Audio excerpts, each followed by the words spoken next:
존경하는 헌법재판소 재판관님, 국회 소추위원, 국회 법제사법위원장 정청래입니다.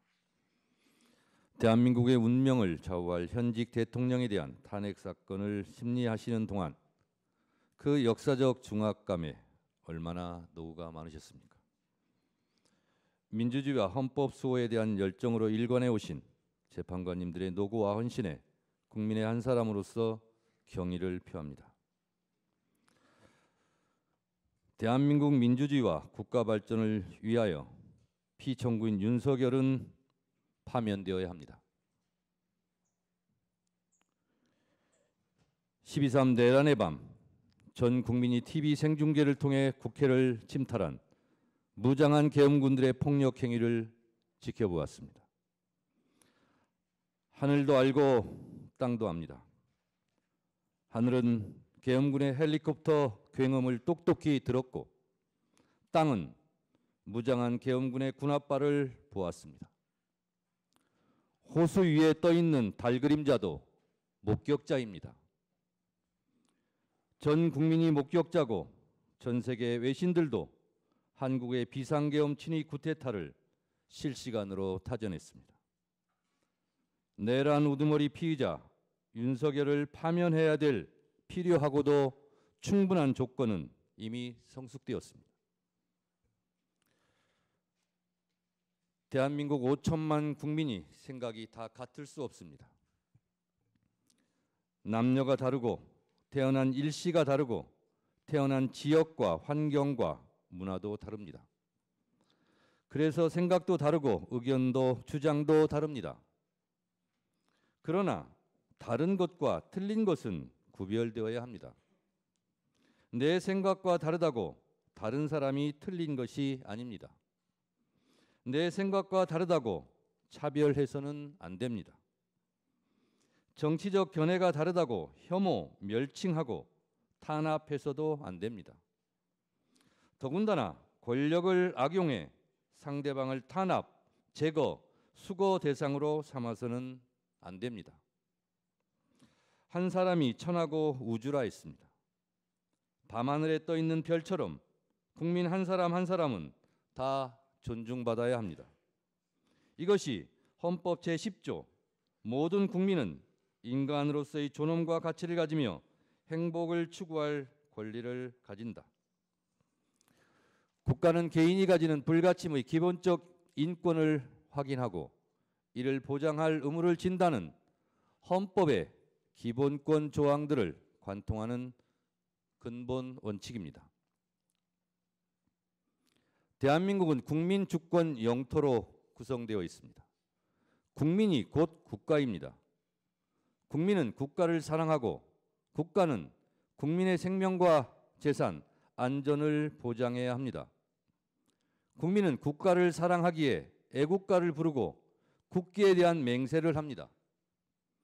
대한민국 국민들은 생각이 달라도 애국가와 태극기를 사랑합니다. 국가를 위하여 개인을 희생하면서 헌신 봉사하는 애국심은 대한민국 국민이 1등입니다. 대한민국 국민은 나라를 사랑합니다.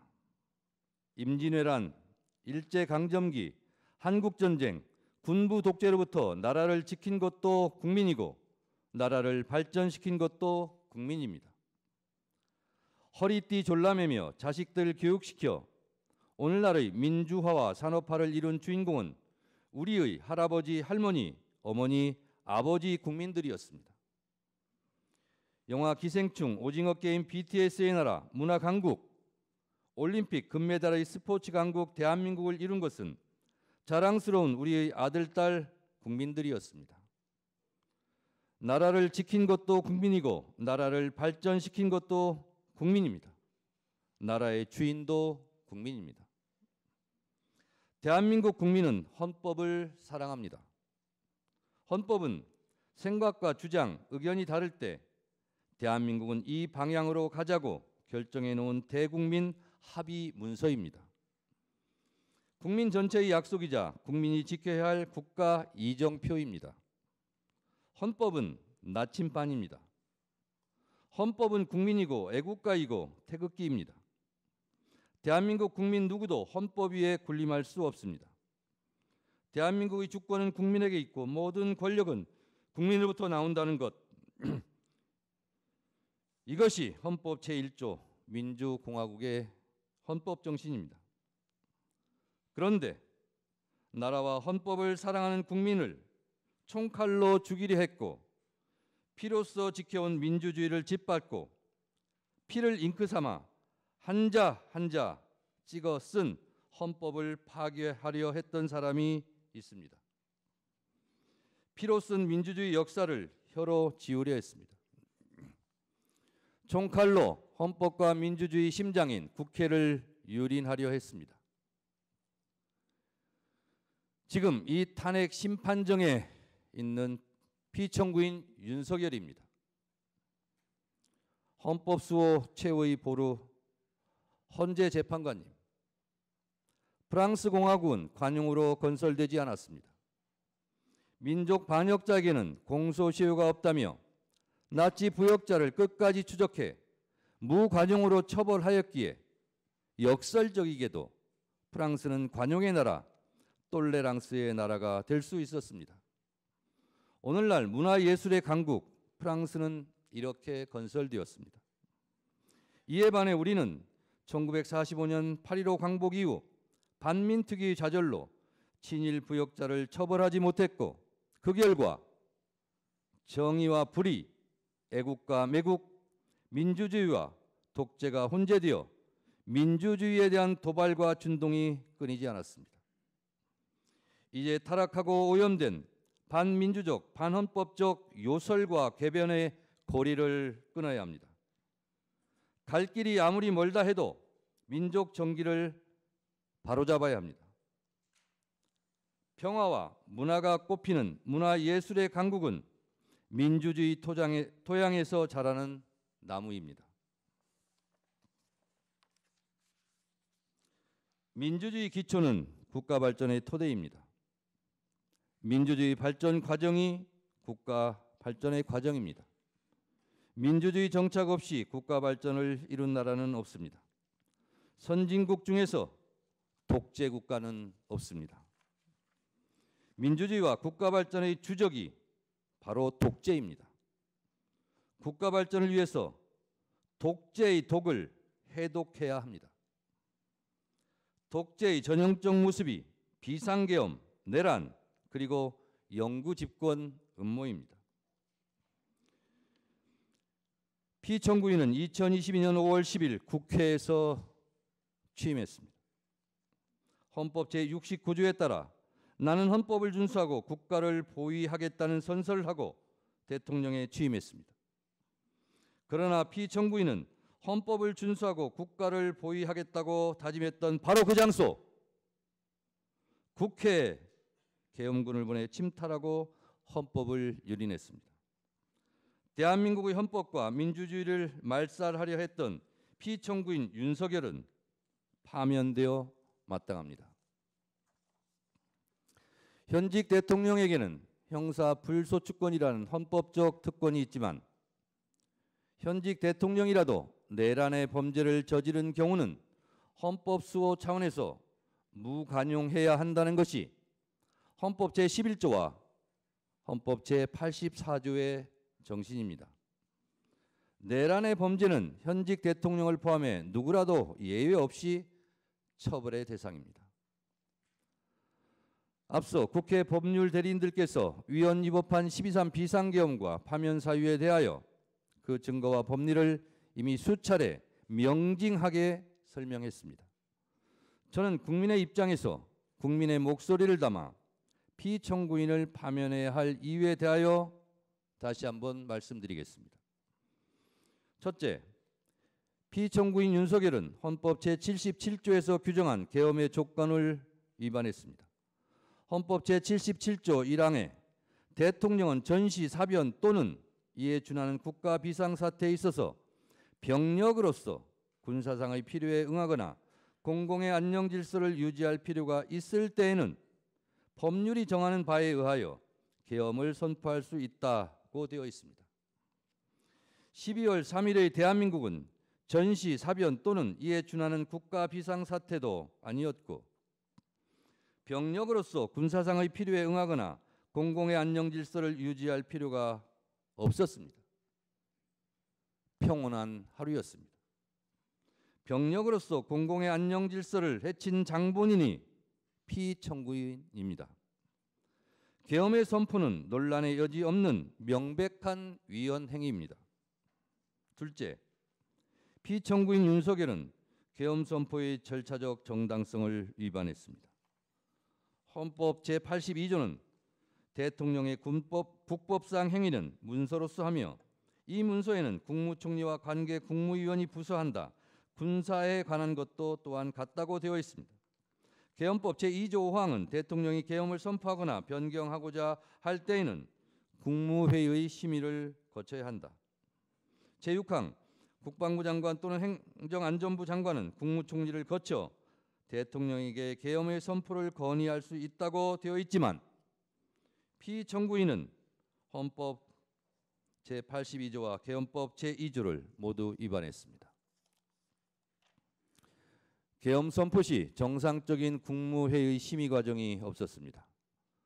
국무위원들의 증언에 따르면 국무총리를 거치는 절차도 하지 않았고 개회선언, 폐회선언, 안건 토론 등 정상적인 국무회의도 부서한 회의록 문서도 부존재해 보입니다.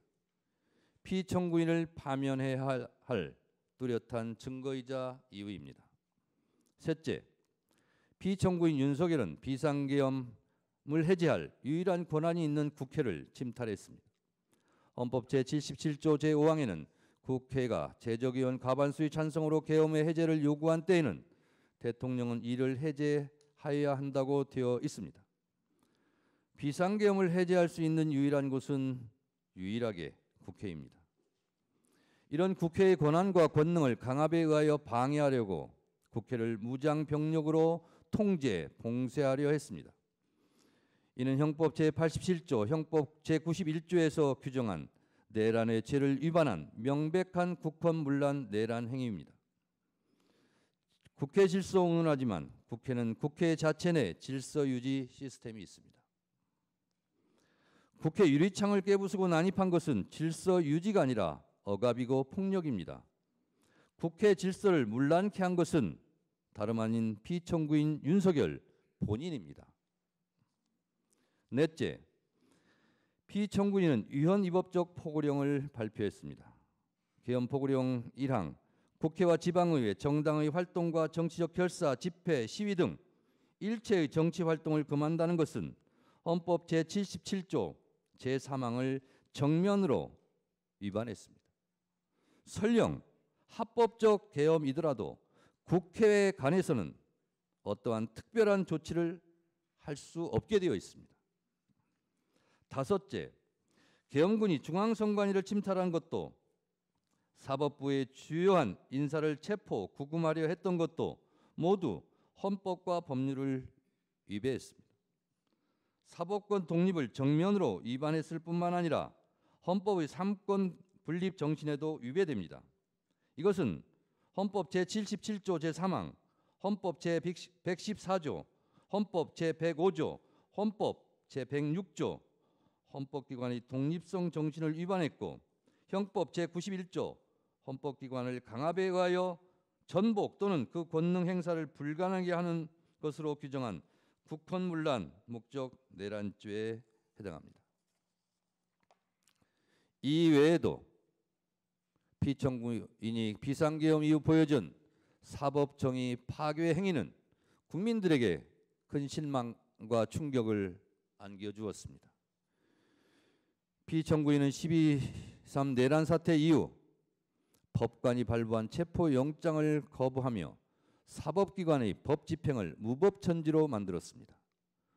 극히 일부 지지자들에게 기대어 국가 혼란을 부추기고 선동하는 듯한 추한 모습을 보였고 부정선거라는 망상에 사로잡혀 있습니다. 부정선거 음모론은 제가 보기에 계엄 선포문에도 없던 사후 알리바이에 불과합니다. 만에 하나 그가 다시 복직하면 또다시 비상계엄을 일으킬지도 모른다는 의심을 받기에 매우 충분한 위험한 인물입니다. 존경하는 헌법재판관님, 피청구인 윤석열에 대한 헌법과 법률 위반 행위는 두 차례의 준비 절차와 오늘 11차 변론 기일에 이르기까지 엄격한 심리를 거친 서증과 영상, 16명 증인들의 증언에 의하여 충분히 입증되었다고 생각합니다. 이쯤 되면 피청구인은 위헌 위법한 비상계엄에 대해 반성과 성찰을 통해 국민들에게 진정으로 머리 숙여 사과해야 마땅합니다. 사람이라면 양심이 있어야 합니다. 그러나 피청구인은 대국민 사과는커녕 경고성 짧은 계엄이었다느니 아무 일도 일어나지 않았다느니 변명합니다. 이로 인해 국민들은 계엄 선포의 당시의 충격, 그 이상의 충격을 받고 있습니다. 일찍 끝난 계엄이 피청구인의 공로입니까? 사상자 없이 끝난 계엄이 피청구인의 자랑입니까? 계엄의 피해를 그나마 줄일 수 있었던 것은 국회로 달려온 시민들, 계엄군을 막아선 국회 보좌진들, 장갑차를 막아선 시민들 덕분입니다. 본인도 실토했듯이 명백한 불법 명령에 소극적으로 저항했던 군인, 계엄 해제를 위해 목숨 걸고 담을 넘었던 국회의원들의 합작품입니다. 경고성 계엄이고 아무 일도 안 일어났으니 또 계엄을 하시겠습니까? 사람이라면 염치가 있어야 합니다. 대한민국은 이미 군사 독재와 비상계엄에 대한 아픈 상처를 품고 있습니다. 우리 국민들은 1980년 5월 광주를 핏빛으로 물들였던 전두환 신군부의 비상계엄을 생생히 기억하며 살아가고 있습니다. 왜 찔렀지? 왜 쏘았지? 트럭에 싣고 어딜 갔지? 망월동에 부릅뜬 눈으로 대한민국의 민주주의를 지켜보고 있습니다. 이 광주 학살의 상흔과 그 정신들이 45년 후 내란의 밤 국회를 지켜주었습니다. 노벨 문학상 수상자 한강 작가의 말처럼 과거가 현재를 도왔고 죽은 자가 산 자를 구했습니다.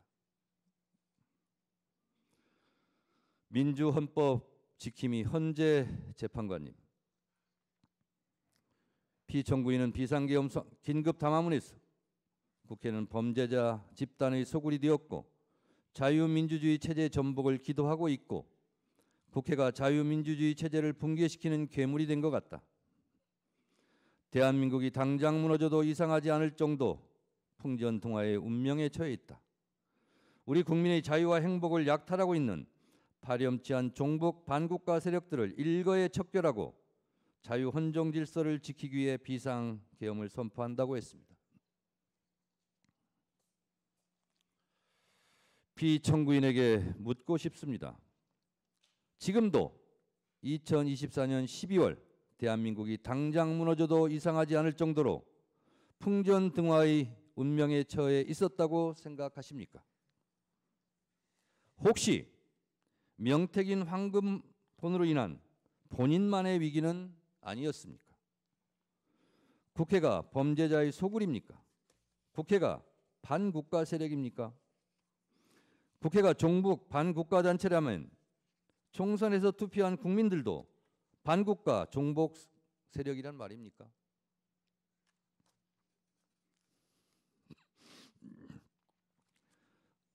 국가 예산 편성권은 행정부에 있고 예산 심의 의결권은 국회의 권한입니다. 용처를 소명하지 못해 국민 혈세 낭비로 지목되었던 검찰 특수활동비를 삭감했다고 계엄을 한다면 과학기술 분야 R&D 예산을 대폭 삭감한 피청구인은 누가 응징해야 합니까? 1%도 되지 않는 국가 예산을 깎았다고 비상계엄을 한다면 매년 비상계엄을 해야 하는데 헌재에서 탄핵이 기각되면 또 비상계엄을 할 작정입니까? 위헌 위법한 고위직 공무원들을 탄핵할 권한은 국회에 있습니다. 국회의 엄연한 합법적 탄핵 권한을 말씀하시는데 피청구인도 국회의 권한에 따라 탄핵되었고 법률적 절차에 따라 지금 이곳에서 탄핵 심판을 받고 있습니다. 피청구인 역시 헌법과 법률에 따라 20여 차례나 거부권을 행사했지 않습니까? 김건희 특검법, 최혜병 특검법 등 본인과 아내에 대한 이해 충돌이 있는 법안도 다 거부권을 행사하지 않았습니까? 국회도 대통령도 헌법과 법률에 따라 각자 권한을 행사한 것입니다. 국가기관은 헌법과 법률이 테두리 안에서 권한을 합법적으로 행사해야 합니다. 내 마음에 들지 않는다고 헌법과 법률을 깡그리 무시하고 반헌법적 내란을 획책합니까? 내 마음에 들지 않는다고 국민과 헌법에게 주먹질을 하고 린치하면 되겠습니까? 피청구인은 여야 합의가 되지 않아 거부권을 행사한다고 했습니다.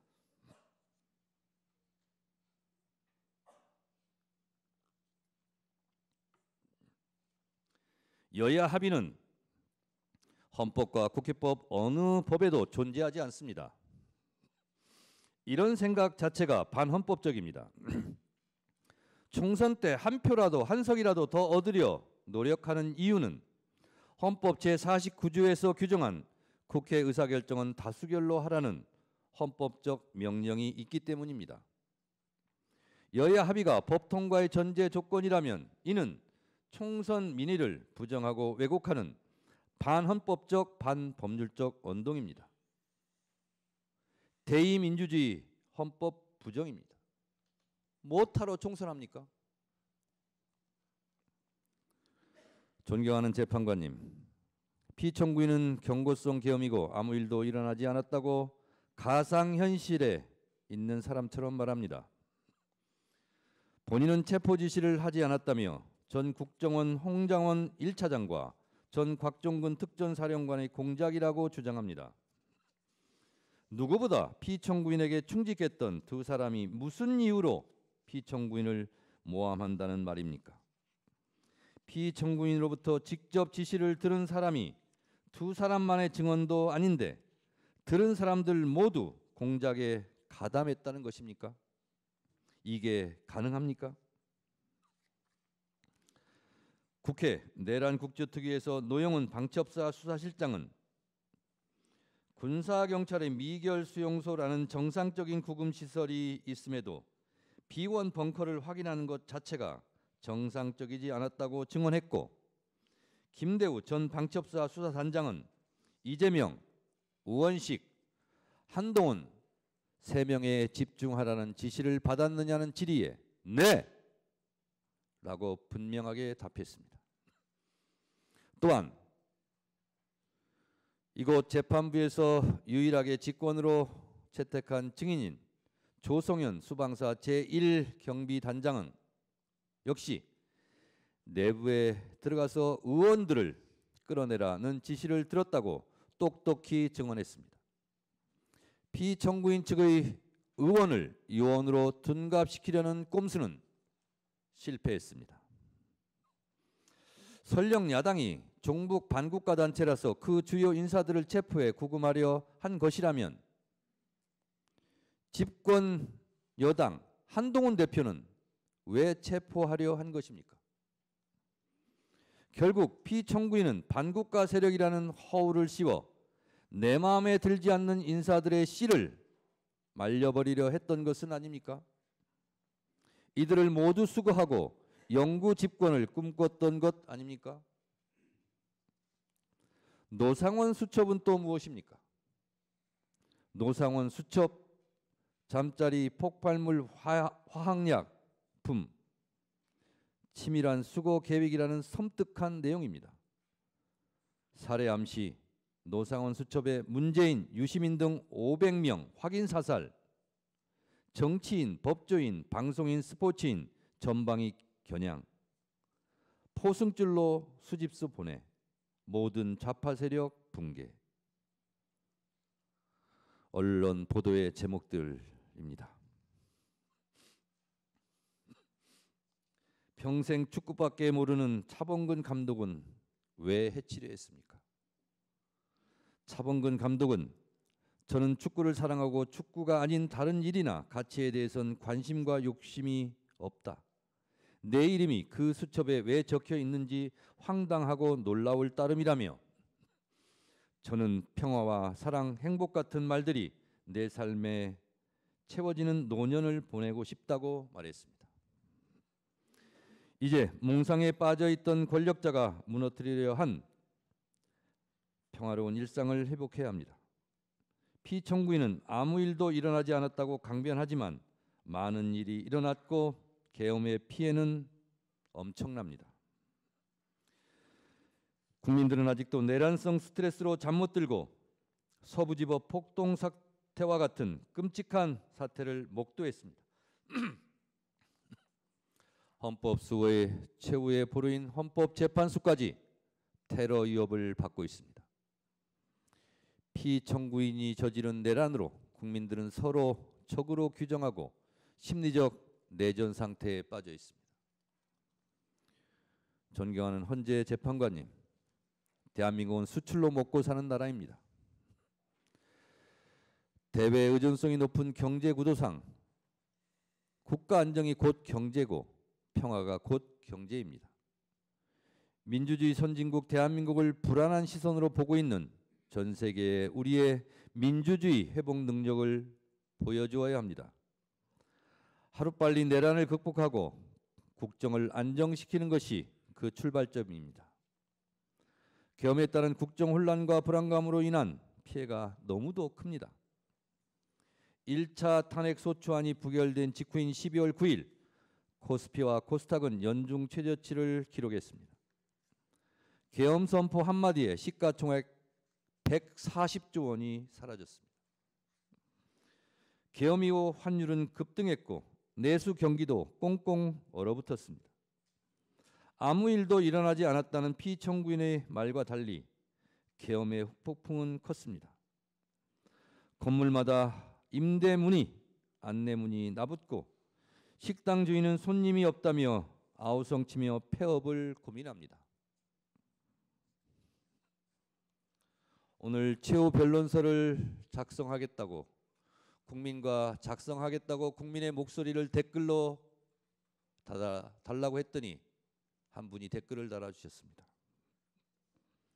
수천 명의 목소리 중에 한 목소리입니다.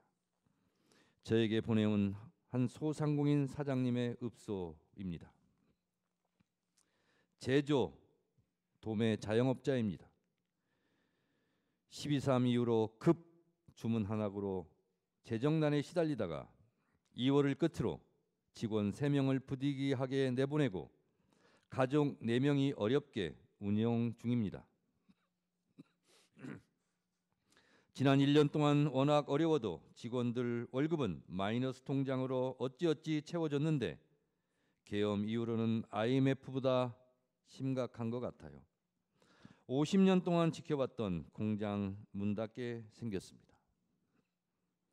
이것이 고통스러운 국민들의 목소리입니다. 국익 추구가 최종 목표인 외교적 피해가 막심합니다.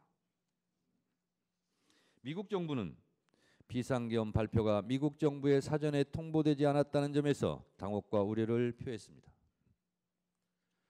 트럼프 행정부와의 초기 정상외교 골든타임을 놓쳤습니다. 2024년 12월로 예정되었던 일본 나카타니겐 방위 대신의 방한, 2025년 연초로 예정되었던 이시바 시게루 일본 총리의 방안이 취소되었습니다. EU와 유럽 국가들은 한국의 민주주의 훼손에 대하여 우려를 표하고 있고 스웨덴 총리 방안이 취소되고 2025년 상반기로 예정되어 있던 마크롱 프랑스 대통령의 방안도 연기되는 등 국격 실추에 따른 피해가 너무도 큽니다. 존경하는 재판관님, 비상계엄 이후 가장 큰 피해를 입은 곳은 대한민국 국군입니다. 군부 독재의 폐해를 되풀이하지 않기 위하여 우리 헌법 제87조는 군인은 현역을 면한 후가 아니면 국무위원으로 임명될 수 없다고 규정해 군의 정치적 중립을 선언하고 있습니다. 그러나 피청구인의 사적인 목적 달성을 위해 계엄군으로 동원된 군은 자신들이 지켜야 할 국민들에게 총뿌리를 겨누었다는 오명을 쓰게 되었습니다. 실추된 군의 명예를 되살려 이들이 다시 나라와 국민을 지킨다는 자긍심으로 복무할 수 있도록 해야 합니다. 그 출발점은 군의 존재 이유를 허물어뜨린 피청구인에게 응분의 책임을 묻는 것이 되어야 합니다.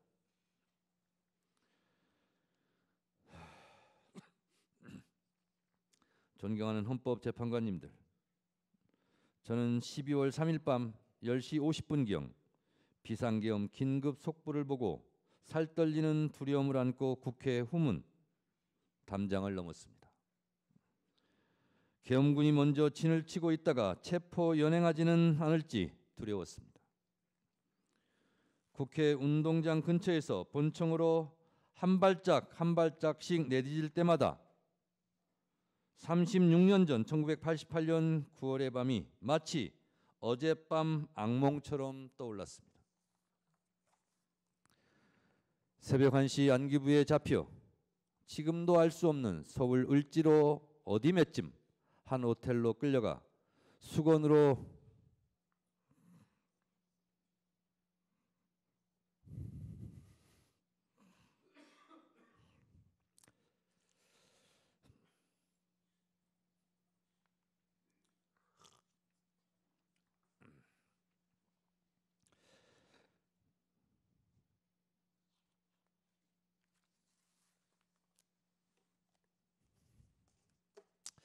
수건으로 눈을 가린 채 속옷 차림으로 4시간 동안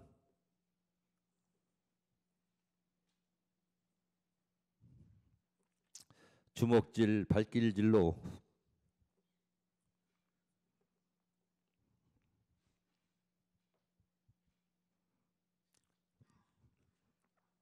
고문 폭행을 당했습니다. 살아있음이 고통이었습니다. 언론에 보도된 노상원 수첩대로 시행되었다면 수많은 사람들이 죽음을 피하지 못했을 것입니다. 존경하는 재판관님, 대한민국은 세계가 놀랄 만큼 한국 현대사 100년 동안 왕조 국가에서 민주주의 국가로, 원조를 받던 나라에서 원조를 해주는 나라로, 문화예술의 강국으로 발전해 왔습니다. 지금 이 시각에도 코리안 드림을 꿈꾸며 지구촌 곳곳 한국어 학당에서 한국어를 배우려는 사람들이 줄을 서고 있습니다. 정치, 경제, 외교적으로도 대한민국은 유수의 민주주의 선진국이 되었고 군사적으로도 세계 6위의 강대국이 되었습니다. 백범 김구 선생이 꿈꾸었던 문화가 꽃피는 나라가 되었습니다. 우리 국민들은 그동안 외국의 어떤 나라도 북한도 감히 흔들 수 없는 나라라고 자부해왔습니다. 이런 자랑스러운 나라에서 현직 대통령에 의해서 국회가 계엄군에 의해 침탈당하고 정적을 제거하기 위해 친위 쿠데타를 일으키는 끔찍한 일이 생길 줄은 꿈에도 상상할 수 없었습니다. 피청구인 윤석열은 지금도 비상계엄이 고도의 통치 행위라며 반성과 성찰을 거부한 채 계엄과 내란을 정당화시키는 궤변과 요소를 늘어놓고 있습니다. 그를 파면함으로써 하루빨리 대한민국을 정상으로 돌려놓아야 합니다. 존경하는 헌법재판관님, 헌법재판소는 헌법수호의 최후의 보루이며 국민주권을 지키는 마지막 방파제입니다. 피청구인의 반헌법적 내란 행위는 민주주의 근간을 뒤흔드는 중대한 위헌적 시도였으며 국민의 자유와 권리를 본질적으로 침해하는 반헌법적 도발이었습니다. 피청구인은 군 통수권자로 부여받은 막강한 권한을 남용하여 군과 경찰을 사유하는 중대한 위헌 행위를 저질렀습니다. 아직도 부정선거 음모론의 포로가 되어 총선 결과로 구성된 국회를 부정하고 있습니다. 탄핵이 기각되면 국정을 어떻게 이끌어 가겠다는 등 허무맹랑한 변명과 시건을 잠시 후에 들을지도 할지도 모르겠습니다. 국민들은 피청구인의 적반하장, 남탓만 하는 아무 말 대잔치를 이제 믿지 않을 것입니다. 콩으로 매주를 쓴다 한들 누가 믿겠습니까? 피청구인의 말에 속지 맙시다. 무신분립이라 했습니다. 신뢰를 잃은 대통령은 국민 앞에 다시 설 수 없습니다. 민심은 바다와 같아서 배를 띄울 수도 뒤집어 엎을 수도 있습니다. 피청구인에게서 민심은 떠났습니다. 피청구인의 반헌법적 내란 행위는 주권자인 국민에 대한 명백한 배신이었습니다. 피청구인의 사익과 탐욕을 위한 권력 남용과 헌정질서 파괴로 인한 국민의 신뢰가 완전히 무너졌습니다. 국민이 더 이상 이를 용납하지 않는 것은 너무도 당연한 귀결입니다. 피청구인을 파면하는 것은 대통령이라는 최고 권력자에게 헌법을 준수할 의무를 다시금 상기시키고 헌법의 적으로부터 헌법을 수호하는 일입니다. 헌법을 파괴한 행위에 대해서는 예외 없이 단호하게 대처한다는 것이 헌법의 준엄한 명령입니다. 민주주의 적은 민주주의로 물리치고 헌법의 적은 헌법으로 물리쳐야 합니다. 대통령의 탄핵은 결코 가볍게 결정되어서는 안 되지만 헌법과 법률이 정한 요건이 충족되고 헌법 질서를 지키기 위한 불가피한 선택이라면 이는 반드시 이루어져야 합니다. 지금 우리에게 필요한 것은 헌법 위에 군림하려는 무소불위의 왕이 아니라 절제 권력자도 잘못하면 벌을 받는다는 일반 상식입니다. 대통령에 대한 파면 결정은 사적 감정의 정치 보복이나 정치적 공격이 아니라 오직 헌법과 법치주의를 회복하기 위한 헌법 수호자의 결단입니다. 피청구인 윤석열에 대한 파면 결정은 대한민국 민주주의 놀라운 회복력을 보여주는 동시에 대한민국 헌법이 살아있고 현실에서 작동하는 실질 규범이라는 점을 보여주는 역사의 기록이 될 것입니다. 존경하는 헌법재판관님, 피청구인은 이제 대한민국의 대통령직을 유지할 자격이 없습니다. 국민들 마음속의 대통령이 아닙니다. 우리 국민은 헌법의 적은 헌법으로 막았습니다. 민주주의 적도 민주주의로 지켜냈습니다. 대통령 윤석열을 파면함으로써 헌법 수호의 의지를 보여주시기 바랍니다. 피청구인에 대한 파면으로 얻을 국가적 이익이 압도적으로 큽니다.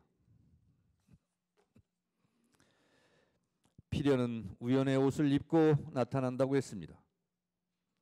비상계엄이 몽상가의 우연한 돌출 행동이었다면 내란 극복은 국민들이 이뤄낸 필연입니다. 그 필연이 대한민국 민주주의 저력입니다. 내란 극복은 나라를 사랑하는 국민들의 민주주의에 대한 필연적 본능과 자구책, 한 땀 한 땀 노력의 결과였습니다. 이제 내란을 극복하고 국정을 안정시켜 미래로 나가야 합니다. 더 좋은 민주주의, 더 넓은 민주주의 광장에서 K민주주의가 만발하고 빛의 혁명으로 국민적 에너지를 한데 모아 골고루 잘 사는 나라, 잠시 멈춘 외교 안보 국방이 튼튼한 나라, 평화로운 한반도, 경제와 문화예술이 함께 발전하는 코리안 드림을 국민과 함께 꿈꾸며 다시 전진합시다. 피청구인의 비이성적 반역사적 비상계엄은 일어나지 말았어야 할 비현실적 망동이었지만 하느님이 보호하사 우리나라 만세입니다. 헌법과 나라를 사랑하는 국민들이 애국가를 자랑스럽게 부를 수 있도록 민주주의와 헌법 수호를 위하여 피청구인 윤석열을 하루라도 빨리 신속하게 만장일치로 파면해 주시기 바랍니다. 동해물과 백두산이 마르고 닳도록 하나님이 보호하사 우리나라 만세. 무궁화 삼천리 화려강산 대한사람 대안으로 길이 보전하세. 최후 변론의 끝을 영상으로 마무리하겠습니다. 경청해 주셔서 감사합니다.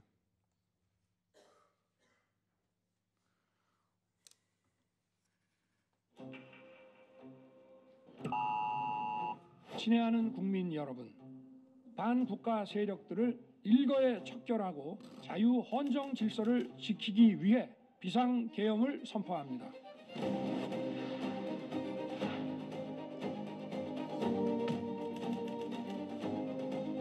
민주주의 국가야!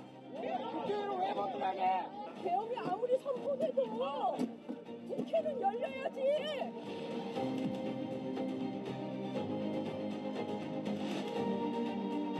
국회의원이라고 국회의원 들어가야지.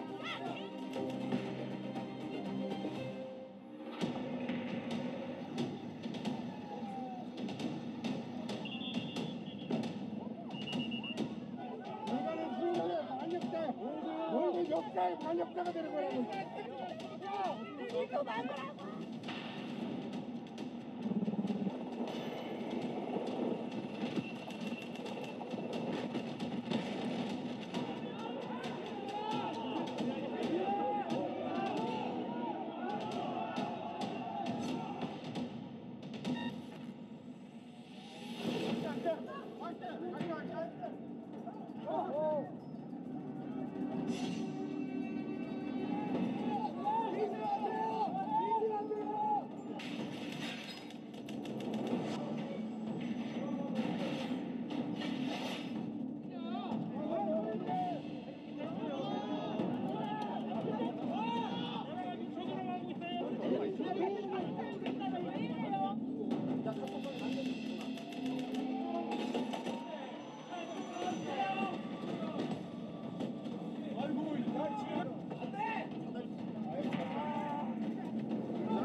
비상등을 켠 버스에서 전투모에 마스크를 쓰고 소총으로 무장한 계엄군들이 줄지어 내립니다. 상관이 청사 안쪽으로 진입하는 모습도 포착됐습니다.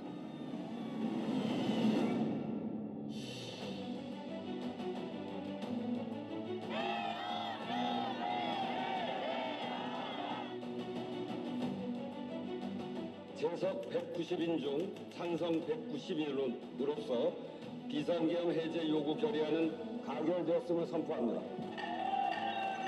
이제 비상계엄 선포는 무효입니다.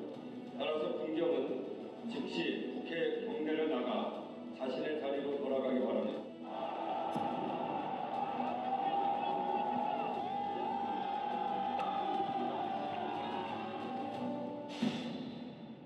계엄은 신속하게 해제됐기 때문에 아무 일도 안 일어났다는 말씀을 드리고 싶습니다. 아무 일도 안 일어났다는 말씀을.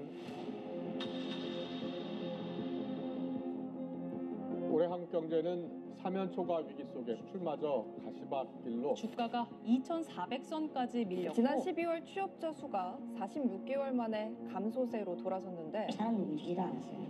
작년에 비해서 한 30% 정도 줄었다고 보시면 돼요. 저도 여기 지금 가게를 내는 상태예요.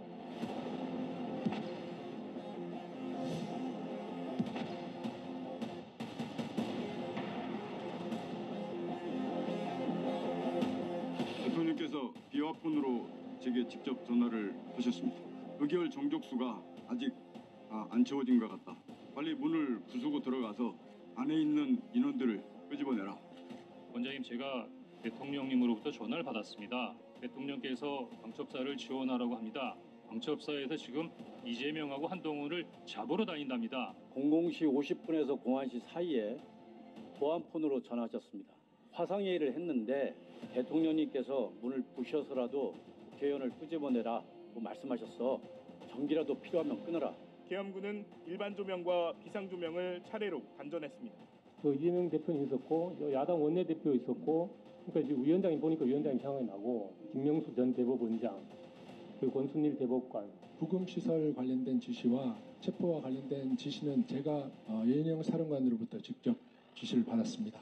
국무회의 자체가 많은 절차적, 실체적 흠결을 가지고 있었다, 그렇게 생각하고요. 저도 역시 우려를 표명했죠. 저는 국무회의라고 보기는 어렵다고 생각합니다. 기획재정부 장관이라고 부르셨고요. 그 자리에서 그 옆에 누군가가 저한테 그 참고 자료라고 전달했습니다. 본인이 대통령으로부터 직접 쪽지를 받은 것은 맞다. 맞습니다. 동원된 실판수가 몇 발인지 알고 계십니까? 예, 저희가 파악해서 약 18만여 말로 저희 국정조사위원회에 보고를 해줍니다. 네. 국회의원들이 모이고 있단다. 뭐 150명을 넘으면 안 된단다. 막아라.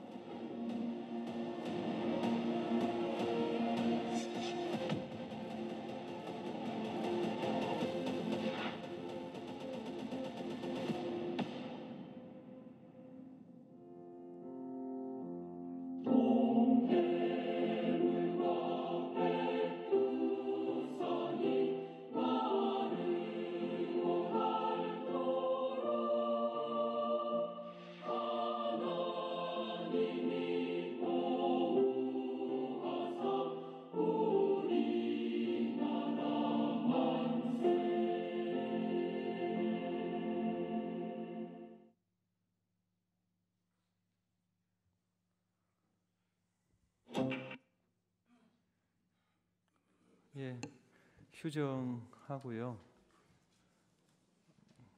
9시 5분. 예, 9시 5분에 속회하겠습니다.